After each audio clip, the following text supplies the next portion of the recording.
BJP एक चोरों की पार्टी है। इसमें सिर्फ चोर ही चोर भरे हुए हैं। इसके बीजेपी की जितने भी काम हैं सब चोरों वाले हैं। बीजेपी के सांसद चोर, विधायक चोर, मुख्यमंत्री चोर, और मैं तो कहता हूं सीधे सीधे पीएम नरेंद्र दामोदर दास मोदी चोर। समझे ना? ये पूरी चोरों की पार्टी है। हमारे देश की, जैसे अभी नेपाल में जंजीओ ने किया, हमारे देश की मांग है कि हमारे देश के जितने भी जंजी हैं वो आगे बढ़ें, उठें और अपने देश के लिए कर्तव्य निभाएं। कांग्रेस पार्टी इतनी शानदार पार्टी है, उन्होंने देश के लिए बहुत कुछ किया है। उन्होंने एक एक नंबर के काम किए हुए हैं। अब जैसे आपके पूर्वज होंगे, आप उनसे पूछिएगा। मैं 1990 का मॉडल हूं, तो मैं ज्यादा पुराना तो नहीं हूं, फिर भी पुराना हूं, 35 साल पुराना हूं। तो मैं अपना कुछ अनुभव साझा करना चाहता हूं। दोस्तों, मेरे गांव में लाइट मात्र 4 से 5 घंटे रहती थी। मुझे इतना पता था कि लाइट इतनी ही रहती है, तो मैं उस वातावरण में ढल चुका था। गर्मी में मेरी फट के हाथ में आ जाती थी। माने हर मौसम का मजा मैं एकदम ऐसे लेता था कि एकदम क्या बताऊं। और 1990 वाले जो बच्चे, उनको याद होगा कि एक शक्तिमान नाम का कार्यक्रम आता था। ये शक्तिमान शक्तिमान ऐसे घूमता था। उसमें देखे हो, मुकेश खन्ना बनाया है, मुझे पता चल गया। पहले मैं उसको शक्तिमान है मानता था, गंगाधर है, याद होगा। तो मैं शक्तिमान अपने गांव में देखता था और आर रहमान दूसरे गांव में देखता था। तो हम लोग दौड़ के जाते थे। मान जैसे शक्तिमान खत्म हो, लाइट गोल हो, हम लोग दौड़ के वहां से 3 किलोमीटर दूर दूसरे गांव में पहुंच जाते थे और वहां जाके दूसरा सीरियल आर्यमान देखते थे, क्योंकि हम लोगों को कीड़ा काटता था। हम लोग उस समय शक्तिमान के फैन थे और शक्तिमान ही आर्यमान बनाया था। समझ गए? दोनों मुकेश खन्ना जी ही बनाए थे। तो हम लोग देखने जाते थे। फिर उसके बाद हमारे गांव से रीवा मात्र 35 किलोमीटर था, और वो 35 किलोमीटर हमको जाने के लिए 3 घंटे लगते थे। 35 किलोमीटर में 3 घंटे। याद करो इस बात को। तुम लोग को याद होगा, अपने पूर्वज से पूछना, ठीक है? उनको भी याद होगा। और 35 किलोमीटर जाने के लिए इतनी पतली सड़क थी ऐसे। और सड़क कैसे थी? सड़क पे गड्ढे थे। फिर हमको पता चला गड्ढों में ही सड़क थी। ऐसे ऐसे गाड़ियां चलती थी और हम 3 घंटे बाद पहुंचते थे। तो हम लोग जब चलते थे, खाना पीना लेके चलते थे, रास्ते में खाने काम आएगा। सड़क ऐसी थी जैसे हमको नाव में बैठे हुए हैं। हमको ये फीलिंग आती थी कि हम नाव में बैठे हैं। ऐसे ऐसे गाड़ी ऐसे ऐसे ऐसे एकदम ऐसे चलती थी, आपको याद होगा। फिर उसके बाद एक कहानी आपको बताता हूं, छोटी सी कहानी जो मेरी आंखों के सामने हुई है, वो बता देता हूं। एक लेडीज थी, प्रेग्नेंट थी, 8.5 महीना उसका चल रहा था। वो डॉक्टर को दिखाने जा रही थी। जिस गाड़ी में मैं था उसी गाड़ी में वो थी। मैं छोटा था, मुझे ज्यादा आइडिया नहीं था। फिर पता चला सब चिल्लाने लगे कि यार वो उसको दर्द हो रहा है, बच्चा होने वाला है, ऐसा टाइप का। हम लोग को किनारे कर दिए। फिर पता चला कि वहीं सड़क पे ही उसका डिलीवरी हो गई। ठीक है? तो उस लेडीज का खर्चा जो अस्पताल में लगने वाला था, कांग्रेस सरकार ने बचाया था। समझ गए? हमको बीजेपी को गाली देना है, याद रखना इस बात को, ठीक है? फिर उसके बाद पाकिस्तान से आतंकवादी आते थे, हमारे देश में आके बम फोड़ के चले जाते थे। और हमको ये लगता था कि पाकिस्तान जो है वो हमसे बहुत बड़ा देश है और वो बहुत ताकतवर है और वो उससे हमको डरना चाहिए, ये हमको बताया गया। समझ में आया? तो मैं डरता भी था, सही बताऊं, क्योंकि मुझे ऐसा लगता था आतंकवादी आएंगे, मार के चले जाएंगे। पता नहीं उस समय का माहौल कैसा था। फिर कश्मीर एक जो हमारा ही एक अंग बोला जाता है, उस समय हमारा ऐसा अंग था जो हमारे किसी काम का नहीं था। वहां 370 धारा थी और 35A धारा थी। 370 धारा जो थी, एक धारा ऐसी थी जिसमें आप वहां पे जमीन नहीं खरीद सकते। वो लोग अपनी जमीन अपने माँ बाप भाई बहन को बेच के वहीं पे रहेंगे, और वहां पे जो हिंदू रहते थे उनको वो मार के वहां से भगा भी सकते हैं। ये उन्होंने करके दिखाया। वहां से उन्होंने भगा दिया सबको। वो बोलते हैं सिर्फ वहां पे मुल्ले रहेंगे, और कांग्रेस सरकार में वो हो चुका है। आप ये चीज को सर्च करके देख सकते हैं। हमको बीजेपी को गाली देना है, याद रखना, भूलना नहीं है। बीजेपी को जंजी बन के हमको उखाड़ फेंकना है, ठीक है?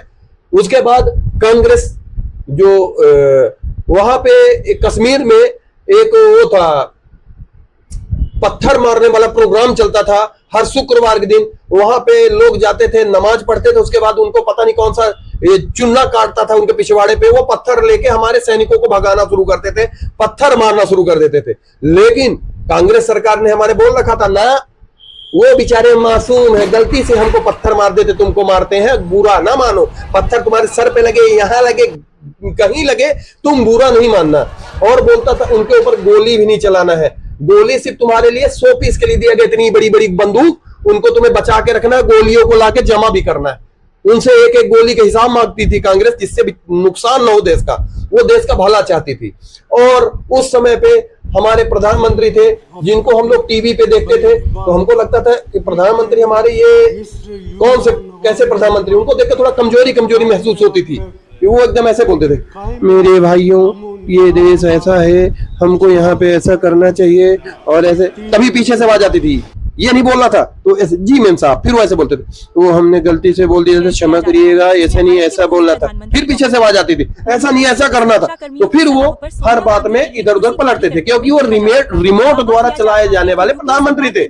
ठीक है, तो हमने कांग्रेस राज में सड़क देखी, लाइट देखी, पानी तो चलो ठीक है, वो तो हो गया, नल से निकल आता था, ठीक है ना। फिर उसके बाद हमने देश का विकास भी देखा। राम जी हमारे जो माने पिता है, हम उन्हीं के लिए जिंदा है, उन्हीं के स्वाभिमान में चल रहे हैं, वो मर्यादा पुरुषोत्तम थे, उन्हीं के मार्ग पे हम चल रहे हैं। तो हम रामायण पढ़े, रामचरितमानस पढ़े, सब पढ़े, उसमें सीधे अयोध्या में राम मंदिर का हमारा उल्लेख है, सब कुछ है, हमने सब पढ़ा कि अयोध्या में राम जी थे, ये था वो था, लेकिन अयोध्या में उनका कहीं पे मंदिर नहीं, कुछ नहीं। और कांग्रेस सरकार ने राम सेतु जो बना हुआ है, जिसको हमारी माता सीता को लेने के राम जी ने बनाया था, उसको ही काल्पनिक बोल दिया था कि ये काल्पनिक है, समझिए। तो और राम मंदिर बनने के लिए कांग्रेस ने बहुत सपोर्ट किया। उसने 15 से 20 वकील लगा रखे थे कि ये जो दूसरे लोग राम मंदिर बनने के लिए चाहते हैं बन जाए, तो देखना बनने ना पाए, इतना सहयोग कर रही थी कांग्रेस पार्टी। ठीक है, बाबरी जहां मस्जिद बनी हुई, वहां पे बाबरी का मस्जिद, ये बाबरी कौन है साला, मुझे ये बताओ, बाबर था कौन है यार? बाबर तो साला वो आक्रमणकारी था, और बाबरी कौन था? ये कौन है? कोई भगवान होता, किसकी पूजा करते हैं यार, ये कौन होता है? हम तो मान लो चलो भगवान की पूजा कर रहे हैं, ठीक है, और हमारे भगवान वो होते हैं जिनके कर्म ऐसे होते हैं, कर्म से भी अगर पूजा कर सकते हैं हम, चाहे तो कर्म से पूजा कर सकते हैं या तो नाम से पूजा कर सकते हैं। ये किससे पूजा करते हो कि पहले उसके कृत्य उनको बताएं। ठीक है, उसकी रणनीति ऐसी थी कि इस देश पे पहला अधिकार मुस्लिमों को होगा, फिर उसके बाद हिंदुओं का होगा। ये मैंने देखा है दोस्तों, आपने शायद ना देखा हो, और 90 के मॉडल ने देखा होगा, 90 के पहले वाले मॉडलों ने देखा होगा। ठीक है, अब बीजेपी को गाली देना है, इस बात को याद रखना है, आपको गाली देते रहिए और गाली दीजिए, ठीक है ना, तो समझ। ठीक है, अब चलिए बीजेपी के कार्य में गिनाता हूं आपको।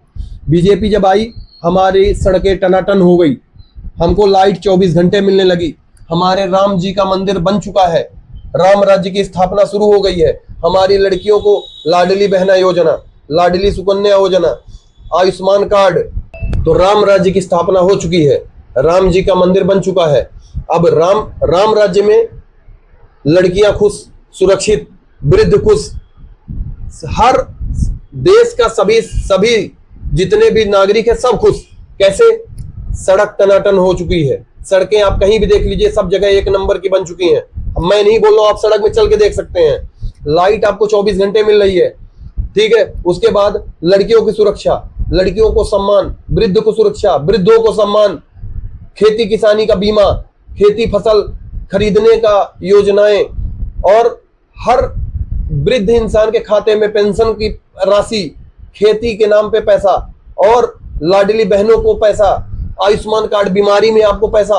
आप अगर सर्च करें तो कम से कम 100 से 150 स्कीमें ऐसी हैं जो मोदी द्वारा दी गई हैं। कांग्रेस के राज्य में याद करिए आपके खाते में 1 रुपए नहीं आता था। तो दोस्तों मैं यही कहना चाहूंगा कि मोदी जी को गाली देना जरूरी है, और गाली वही दे रहे हैं जो एक नंबर के हरामी और हरामखोर हैं, जो दल्ले हैं, जो नीच हैं। मोदी जी को एक स्वाभिमानी आदमी, देशभक्त आदमी, और देश को मानने वाला, देश के सम्मान के लिए जीने वाला, स्वाभिमान के लिए, देश धर्म समाज के लिए जीने वाला, अपनी बहन बेटी को के लिए जीने वाला है, कभी गाली नहीं दे सकता है। कांग्रेस के समय में सड़क खराब, लाइट खराब, पाकिस्तान का डर, पाकिस्तान से आतंकवादी आके मार के चले जाते थे, कश्मीर में 370 धारा, राम जी की मंदिर बनने के लिए दिक्कतें, बहुत सारी समस्याएं जो हिंदू विरोधी थी वो चल रही थी। अब चैट जीपीटी है आपके पास, आप गूगल में सर्च कर सकते हैं। आपको चैट जीपीटी में लिखना है कि कांग्रेस के हिंदू विरोधी कार्य बताओ, वो आपको सब बता देगा। बहुत सारी सर्च इंजन है जिसमें आप लिख सकते हैं कांग्रेस के हिंदू विरोधी कार्य बताइए, बीजेपी के हिंदू विरोधी कार्य आप लिख के दे सकते हैं। बीजेपी के एक भी बीजेपी का कार्य हिंदू विरोधी नहीं है। तो कृपया जो दोगले हिंदू हैं, कायर हिंदू हैं, फटीचर हिंदू हैं, नीच हिंदू हैं, वो मोदी को गाली दे सकते हैं। आप गाली दीजिए, मैं आपके साथ हूं, लेकिन गाली देना, मेरे सामने फंस जाओगे ना साले, तुम्हें फाड़ के रख दूंगा, समझ में आया ना। मोदी जी मेरा सम्मान है, स्वाभिमान है। मुझे बीजेपी की तरफ से आज तक मुझे पर्सनली 1 रुपए नहीं मिला है, लेकिन मैं ये बोलना चाहूंगा मोदी जी, मुझे इस पापी पेट के लिए, मेरे परिवार के लिए मुझे 1 रुपए नहीं चाहिए। आप देश के लिए जो कर रहे हैं करिए, हमारे सैनिकों को मजबूत बनाइए, हमारे देश को मजबूत बनाइए, राम राज्य की स्थापना करिए, हमारे जो सम्मान हमसे छीन लिए गए हैं हमको सब वापस करिए। हमको आपसे और पर्सनल कोई उम्मीद नहीं है, हमको नहीं चाहिए। सबका साथ सबका विकास आप कर रहे हैं, ठीक है, लेकिन जो सब है उनको आपको सही भी करना पड़ेगा, क्योंकि वो सब है वो 1 नंबर के हरामी है, ठीक है। तो मोदी जी धन्यवाद, आप 2014 में हमारे देश के प्रधानमंत्री बने। शुरू में थोड़ा सा उल्टा सीधा इसलिए बोलना पड़ता है जिससे ये जो हरामी लोग है थोड़ा ध्यान से सुने, क्योंकि हरामी लोग सुनते नहीं है। आपने जो कार्य किया है इनको पता नहीं चल रहा, इनको कार्य करना है, प्लस लगता है थप्पड़ मार के बताना पड़ेगा बेटा मैंने किया है। मेरी बातें बुरी लगी हो किसी को तो बुरी लगती रहे, मुझे कोई मतलब नहीं, कोई घंटा फर्क नहीं पड़ता भैया, अपने मेहनत से कमाते खाते हैं, ठीक है। जो मुझे दिखा मैंने वही बोला है, एक बात मैंने गलत नहीं बोली है, मेरी बातें सब सही हैं। आप सर्च कर सकते हैं, जो कार्य कांग्रेस ने किए हैं आप सर्च कर लीजिए, जो बीजेपी ने किए हैं वो कर लीजिए, फिर आप आवाज उठाइए, आगे बढ़िए। भारत माता की जय। जय।